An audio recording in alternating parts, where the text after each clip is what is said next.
सोलापुरातील एका घरात एका चुकीमुळे अख्खा कुटुंब उद्ध्वस्त झाल्याची एक भयानक घटना सध्या समोर येते आहे। 2 दिवसापूर्वी युवराज मोहन सिंह व बलराम वाले यांचे कुटुंबीय तिरुपती दर्शनासाठी गेले होते।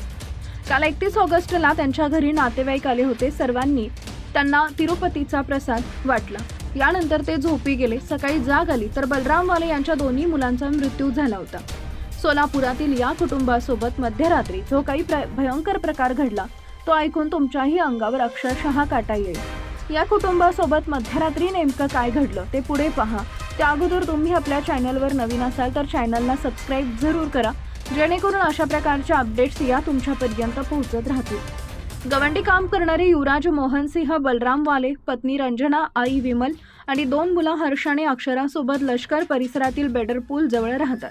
31 ऑगस्टला त्यांना नातेवाईकांना तिरुपतीचा प्रसाद वाटला आणि 5ही जण झोपी गेले। रात्री झोपताना त्यांनी गॅस व्यवस्थित बंद केला नव्हता। त्यांचं घर 10x5 आणि हवा बंद खोलीत 5 जणांचं कुटुंब झोपलं होतं। रात्रभर गॅस गळतीतून 5 जणांचा श्वास गुदमरल्यामुळे संपूर्ण कुटुंब बेशुद्ध झाल्याचं प्राथमिक तपासणीत उघडकीस आलंय।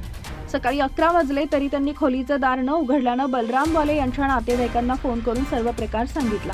नातेवाईकांनी घराचं दार उघडलं तर आत गॅसचा वास येत होता। याशिवाय 5ही जणांच्या तोंडातून फेस येत होता। हे पाहताच 5ही जणांना तातडीनं रुग्णालयात दाखल करण्यात आलं। मात्र या दुर्घटनेत बहीण भावांचा मृत्यू झाला। आई वडील आजी या तिघांवर सिव्हिल हॉस्पिटलमध्ये उपचार सुरू आहेत।